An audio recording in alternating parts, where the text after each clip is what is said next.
बातमी छत्रपती संभाजीनगरमधून इम्तियाज जलील यांच्यावरती पैशांची उधळण झाली आहे। जलील यांच्यासह नगरसेवकांवरती देखील पैसे उधळण्यात आले। 33 नगरसेवक निवडून आल्यानं छत्रपती संभाजीनगरमध्ये मैफिलीचं आयोजन करण्यात आलं होतं आणि त्याच वेळी पैशांची उधळण केल्यामुळे नागरिकांमध्ये चांगलाच संताप व्यक्त करण्यात आला। इम्तियाज जलील यांचा पक्ष त्यांचे 33 नगरसेवक निवडून आले आणि त्यावेळी मैफिलीचं आयोजन करण्यात आलं। जल्लोषाचं वातावरण होतं आणि त्यावेळी इम्तियाज जलील यांच्यावरची पैशांची उधळण केली गेली आणि त्यामुळे नागरिकांनी चांगलाच संताप व्यक्त केलाय। कसं करणार ना, ते हैदराबादचे नाव आहे, नवाबा को वो शोक होता है। आता तो शोक कशा पद्धतीने लोकांसमोर येते आता लोक पाहतील, नोटाची उधळण करतील।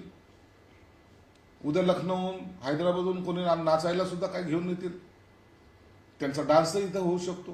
जलसा करणं हा त्याचा स्वभाव आहे। नगरसेवकाच्या भूमिकेत आहात का तुम्ही नवाबाच्या भूमिकेत आहात, हे आता जनतेने पाहून ठरवलं पाहिजे।